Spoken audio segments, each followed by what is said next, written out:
She's Oh, we're yawning. live? Yeah, we're live. That's okay. It's all good. It was interesting. I thought you were just gasping at the audacity of what we're about to talk about. That too. Yeah, could be. Hey, we are Wisecracks. Thanks again for watching, listening to another episode. If you have any questions, comments, or concerns, you can definitely make them on the side there, and we will try to respond to them as quick as we can. Or you can also go to our Facebook page, which is what, Bridget? Facebook.com/3wisecracks. Nice. Okay, so heartwarming, or do you want to go with the world is ending? Which one? John says end the world. I like heartwarming, but it's up to John. It's all about him. It's his world. It's And not. well, that's okay. I tell you what, I'll give you both, and I'll do both of them in a nutshell, so that we'll get the ooh, and then we'll get the ah. All right. So the first part, the world is ending because we are running out of chocolate. Okay, everybody, go ahead and panic. I will. That's a big panic.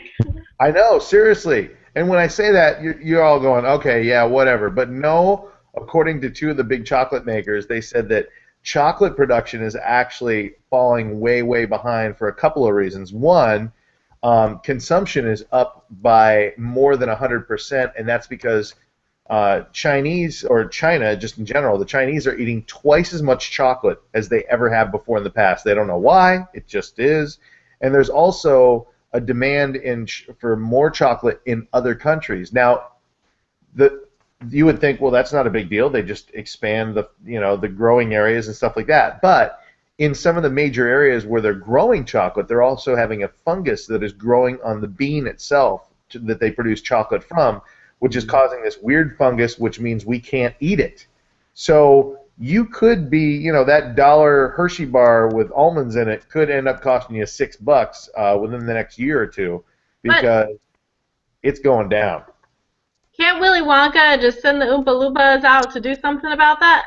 You would think, but I'm telling y'all right now, you want to make money, stock up on your chocolate, put it in a safe, and just wait. Oompa, Loompa, doopity doo. I think there's just too many hormones is what's happening. There's too many hormones in all of the food and everything. Yeah. So too many girls are happening too young. So that's why there's too much chocolate consumption because, man. Or wait. It could be like that M. Night Shyamalan movie where the plants are like attacking us. So now they know that we are eating them, so they're going to devise a fungus, so therefore we can't eat them anymore. It's called evolution. It could be real. Ooh, you know what they're going to call it? The Shamalama Ding Dong. Ooh, I think I've heard of that. But isn't it Ramalama Ding Dong? It is, but it's got to be for this. Okay, it has to be Shamalama. Where's this conversation going? I don't know. So what was the heartwarming part? The heartwarmer story is going to be, and this is a true story. You know how our dogs are always very loyal. They're amazing animals, and they always stick by our side. They always give us love when we need it. When we're sick, they're always there. Well, there was an 85-year-old guy who was being taken to a Texas hospital. He was having some heart issues, and when the ambulance came to pick him up, his dog was outside.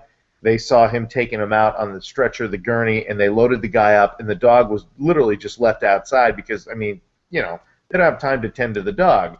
Well, unbeknownst to the guys driving the ambulance, the dog hopped up on the side rail to the ambulance and was riding on the side rail just because he did not want to leave his owner, and they were like 20 miles down the road on the highway, and somebody was flagging him down and going, "You've got a dog on the side rail." Ambulance pulls over to the side of the road, and sure enough, that is his dog on the side rail, riding it out, waiting to make sure his owner is okay. And I've got a picture of this little guy. I'm going to show it to you right now. It is amazing that he was extremely tired when they got him. And this is so cute. Hold on, let me show you. And there we go, like this. And this guy is so cute. Look at him. Oh. He's like this little chubby dog, and he was like sitting down there on that side rail, and luckily, they saved him. So that was the heartwarming, not to be confused with worming, story of the evening. Well, and that just makes me think of all the videos they always show of the dogs greeting the soldiers that come back from the military that are overseas, and they come back and they show them just going crazy and just loving all up on the soldiers, and then they return, and it's just the cutest thing. And it just shows you that there is that attachment. They do know you, and they do have that loyalty and that love for their owners, and I just think that's really neat. Yeah, so, that's cool. I love it. All right, who's got some good news? I've got some good news. It also is very heartwarming.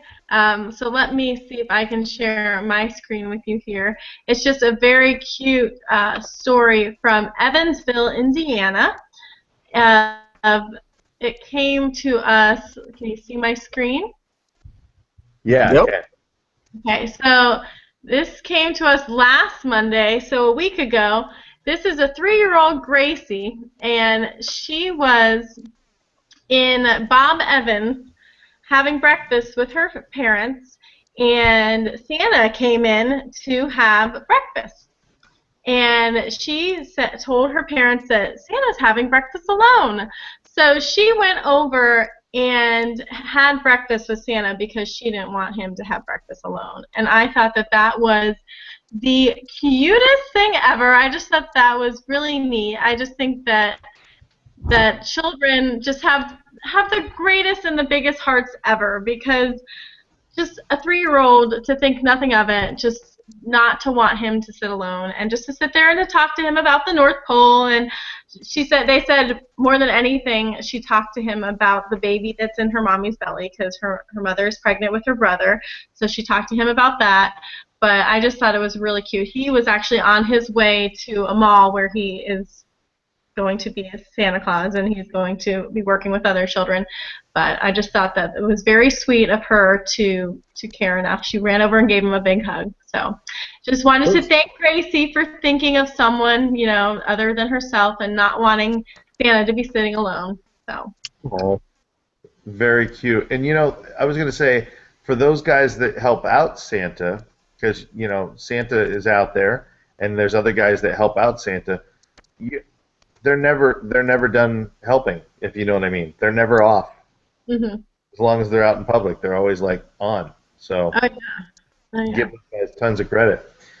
Yeah, and it just makes me excited because Christmas is coming up, and people just don't realize how much they bring, how much love and excitement they bring. Like, we do this big Christmas display at my dad's office, which is now, I guess, my brother's and my sister's, and we got really tired of doing it, just exhausted. It's a lot of work putting up Christmas lights and doing this huge display for the public. But then when you meet the people who drive around and they tell you, this is how we start our Christmas season, this is how we get in the mood, it just really makes you excited, because it's not about the gifts for what we do. It's about getting in the Christmas spirit.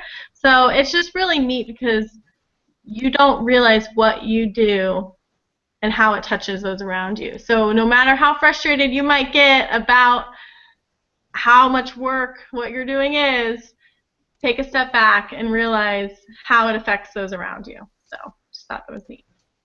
And John, and you watching, I know that you guys aren't really sure or don't have an idea of how much work they do, but just so that you have an idea of how much work they do, I'm going to show you a little picture that I have actually kept. Hold on one second.